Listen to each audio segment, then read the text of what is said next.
সেক্ষেত্রে বিদেশ থেকে টাকা পাঠানো অথবা দেশে জমা করা কিংবা বিভিন্ন কাজে ওই ব্যাংকগুলো ইউজ করতাম এবং আমাদের একটা ইয়ে ছিল যে আমরা নিরুপায়।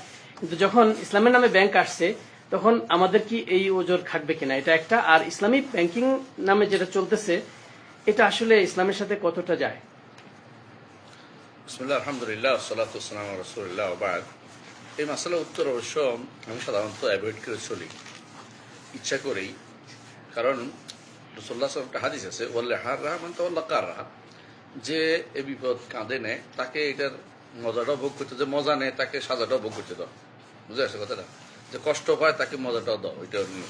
আমি কোনো শরিয়া বোর্ডের সদস্য হই না ইচ্ছা করি, কারণ আমি জানি এরা অনেকেই কথা শুনে না। কিন্তু অনেক ভাইরা ইস্তেহাদে বুঝাচ্ছে, ওনারা ইস্তেহাদ করছে যে থাকাটাই ভালো, এই জন্য ওনারা আসেন। তো মোট কথা এটাই যে এখানে আমি আজকে একটা কথা বলি, সেটা হচ্ছে যে কোনো সময় সার যখন আসে এটাকে যতটুকু পারা যায় তাকফিফ করা উচিত।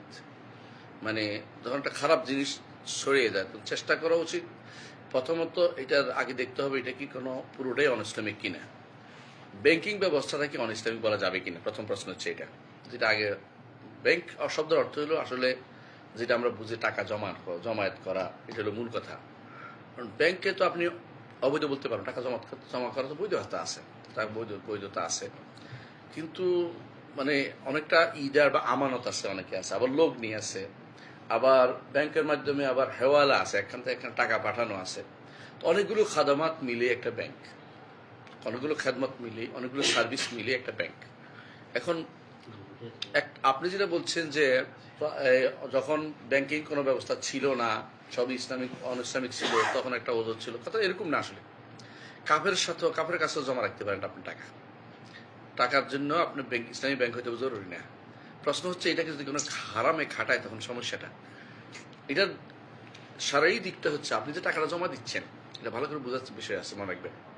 এটা কি আমানত, না এটা তাকে আমি দায়িত্ব দিচ্ছি, তার পয়সা, তাকে একটা দায়িত্ব দিচ্ছি, মানে তাকে আমি একটা তাকলিফ করছি, ওয়াকালাত করছি, নাকি তাকে আমি লগ্নি করছি, একসাথে তিনটা কিনা, কোনটা এটা? এখন পর্যন্ত আমরা এভাবে সিদ্ধান্ত বুঝতে পারি না কোনটা। আমাদের মাশায়েখরা, বিশেষ করে মদিনার যে শেখ মোহাম্মদ মুখতার সাংকেতি, মদিনার যে একসময় মুফতি ছিলেন, এখনো বোধহয় উনি তো মুফতি সম্ভবত। তো উনি আমাদেরকে,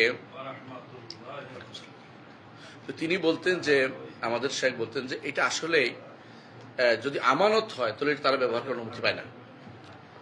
এটা আমানত বলে না, আমাদের দেশে বলে যে এটা আমানত কত হয়েছে। আমানত হলে এটা পরিবর্তন করার অনুমতি নাই, এটা ব্যবহার করার অনুমতি নাই।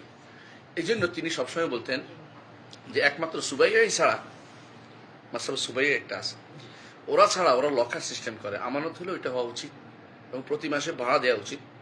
যে আমার টাকাটা আপনি ডাকছেন যেহেতু আমি ভাড়া দিলাম আপনার, এটা এই সিস্টেমে আসাটা হচ্ছে সবচেয়ে নিরাপদ। এবং এটার মধ্যে আর কোনো সন্দেহ থাকার কোনো কিছু নেই। তারা আমার টাকাটা পাহারা দিবে, আমার স্বর্ণ পাহারা দিবে, আমার পয়সা পাহারা দিবে, আমি তাকে একটা প্রতি মাসে একটা অ্যামাউন্ট দিব, বছরে আমার এত টাকা দিবে, সার্ভিস চার্জ করে যেটা কাটে। এটার বৈধতার ব্যাপারে কোনো দ্বিমত করার সুযোগ নেই, কারণ তারা যে কোনো দুনিয়ার যে কোনো মানুষের কাফের রাখতে পারে এটা। এটার জন্য আপনি ইসলামী ব্যাংক হওয়া জরুরি না, হিন্দু ব্যাংক হইতে পারে, কথার কথা, মানে একটা যে কোনো একটা কাফেরদের ব্যাংক হইতে পারে, আমার বোঝা যাচ্ছে যে আমার নষ্ট করবে না, এখানেও আপনি রাখতে পারেন। দ্বিতীয় সিস্টেম হচ্ছে আমার টাকা যখন তার কাছে গেল, টাকাগুলো আসলে মূলত একটা চেক, টাকা কোনো আসলে মূল্য নেই। মূল্যটা আসলে এটার সাথে সম্পৃক্ত দেশের অর্থনীতির উপর নির্ভর করে একটা অর্থ যুক্ত হয়। তো এখন আপনি এটাকে চেক বলবেন, বন্ড বলবেন, চেক বলবেন, নাকি অন্য কিছু বলবেন? এটা কি টাকা, এটা কি চেক বলবেন? চেকগুলো আবার বিক্রি করা যায় কিনা, এটা তখন আমার হয়নি, আহরণ করা হয়নি। মানে আপনি তো এখন চেকের উপর চেক চলতেছে, পরবর্তী আপনি 1 লাখ টাকার হাতে যে চেক দেন, এইটাও টাকা দিলে এটা দিলে টাকাটা দিবে, তাহলে এটার মূল্য আর এটার মূল্য সমান। এই 1 লাখ টাকার মূল্য আর আপনার হাতের চেকের মূল্য সমান হয়ে গেছে। এখন যদি ওইটা হয় যে আমি তাকে চেকটা দিচ্ছি, তাহলে ব্যবহার করার জন্য তার তো অনুমতি লাগবে। তার তো ব্যবহার করে অনুমতিহীন বিহীন ব্যবহার করে, কারণ তো আপনার অনুমতি নেয় না, আপনি তাতে নিচ্ছে, তারা ব্যবহার করছে, দেদারসে ব্যবহার করতেছে। তো ইসলামিক সিস্টেমে তো এটা আসে না কোনোভাবেই, আপনি এটা ব্যবহার করার অনুমতি তাদের কাছে নাই মূলত।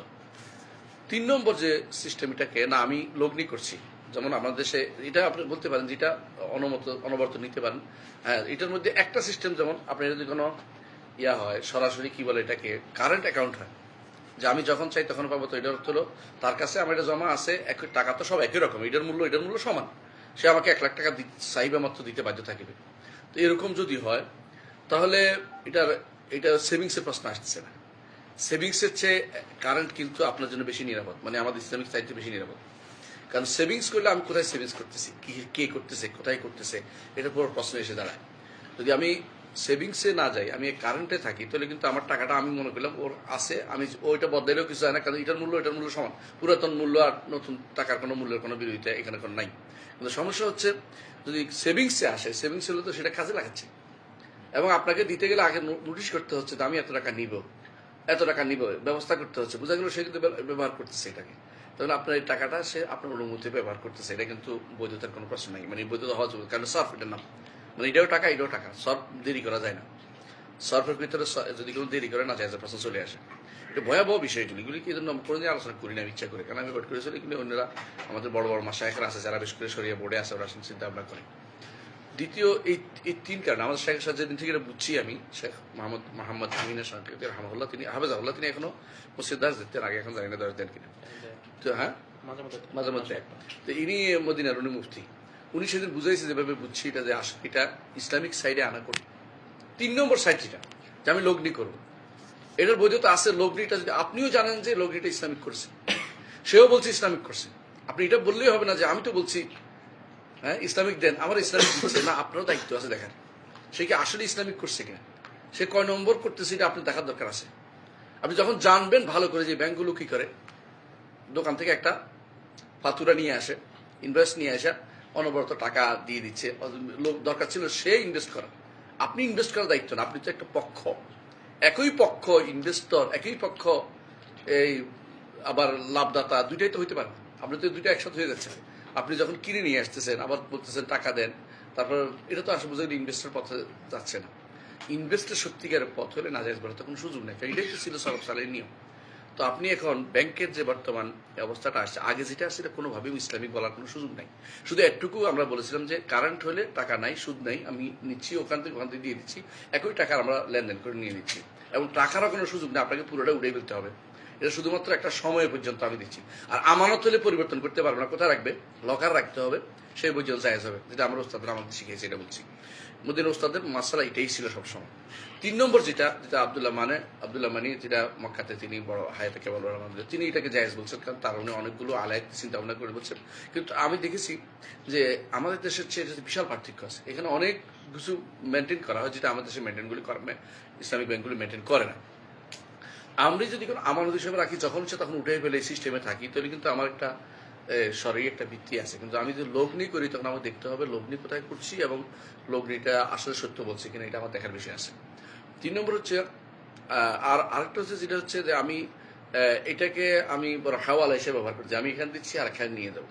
এখন আপনি এটার খরচও দিতে পারেন, খরচও নিতে পারেন, কোনো সমস্যা নেই। মানে কারণ হচ্ছে এটা হলো আমার ব্যাংক আছে, তার খরচ আছে, তো লোক আছে, এটা যে পাঠাচ্ছে, এটা বলে সার্ভিস চার্জ, যেটাকে বলে, এটা নিতে পারেন। সার্ভিস চার্জ বলে সুদ খাওয়া, নাম দিয়েছে সার্ভিস চার্জ, এটা আবার চলবে না, কারণ আপনি তো এটা পার্সেন্টেজ এত টাকার বিনিময়, এটা নয়। আপনি দেখতে বাস্তব সার্ভিস চার্জ কত, সেটা আপনি নিতে পারেন, খরচটা সহজে আমার কর্মচারী খাটছে, এটা বেতনটা আমি নিলাম, এটা করে আপনি নিচ্ছেন কিসের উপরে, যে কত টাকা দিল ওই টাকার উপরে সার্ভিস চার্জ। তাহলে বোঝা গেল আপনি কিন্তু সুদের মধ্যে আছেন, আপনি কিন্তু সার্ভিস চার্জের জায়গায় নাই, সার্ভিসের জায়গাতে আপনি নাই।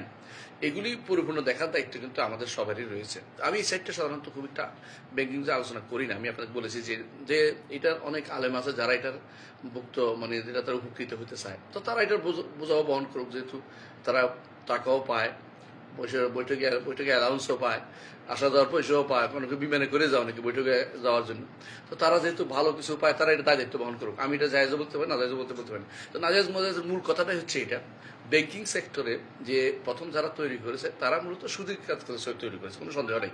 টাকা দিবেন, সুদ খাইবেন, সুদ করে, এবং এটাকে খারাপ মনে করে না তারা। সুদের উপরে তারা পাশ্চাত্য পুরোটাই সুদের উপরে জড়িত, সুদের উপরে জড়িত। আপনি জানেন যে আপনি যদি কোনো এখন ইউরোপ আমেরিকা কোথাও যান, আল্লাহ না নিকে আপনাদেরকে আমি দোয়া করি, যদি যান আপনাকে প্রথমে ধরাই দিবে বাড়ির লোন, গাড়ির লোন, তারপরে এইটার লোন, ওইটার লোন, আপনি পাগলের মতো দৌড়াবেন কি লোনগুলি পরিশোধ করতে করতে আপনি আল্লাহ যেটা বলেছেন, ইন্নাকা কাদিহুন ইলা রাব্বিকা হইলে ভালো ছিল, কিন্তু ইলা রাব্বিকা না, ইলা দুনিয়া বা মুলাকি, দুনিয়া শেষ মাথা যাই আপনার আল্লাহর সাথে মিলিত হয়ে গেছেন, আপনি কিন্তু কিছু পান নাই, শেষ পর্যন্ত আপনার সন্তান এগুলি বিক্রি করে দিয়েছে কয় টাকা, অথবা এটা ভালাই চলে গেছে আরেক জায়গায়, বেহুদা দৌড়েছে, যে জন্য আপনি সারাদিন দৌড়েছেন কিছুই আপনি পান নাই। তো এই সিস্টেমে তারা কি করছে, কিছু মানুষের টাকাটা যদি আমাদের হাতে হয়ে যায় তাহলে মানুষ আমাদের পিছনে দৌড়াবে সারাদিন, এইটা চাইছে তারা। এইটা একটা আমাদের ইসলামিক ব্যাংকিং গুলো তো এই সিস্টেমেই সবগুলো করে। আপনি আশ্চর্য হবেন, ব্যাংকিং এর মূল কথা উদ্দেশ্য দিকে হয়তো মানুষের সেবা করা, তাহলে কিন্তু মানুষের সেবাতে যাইতো, সেবা না, তারা কিন্তু নিজেরা এক একজন লাভবান হয়। এক একটা ব্যাংকের বেতন, ব্যাংক কর্মচারী বেতন কত, এত টাকা বেতন দিয়ে জনগণের টাকা দিচ্ছে, নিজের টাকা তো সে 1 টাকা ব্যবহার করে না, তাহলে সে মধ্যস্বত্বভোগী, কিন্তু সেটা মূলত দেখতে পাবেন। আপনার টাকা আরেকজনের টাকা, সে মাঝখানে একটা কি করতেছে, ভোগ করতেছে, এখানে ওখানে লাগাচ্ছে, হালাল হারামের তোয়াক্কা করতেছে না, এগুলো কিন্তু প্রচুর পরিমাণে আছে আমাদের মধ্যে। তো আমি যেটা দেখতে পাচ্ছি, মূলত আমার ধারণা, আমি বলছি কারোর উপর আমি বাধ্য করি না, আপনি যদি বাধ্য না হন তাহলে ব্যাংকিং সিস্টেমে যাবেন না কোনোদিনই।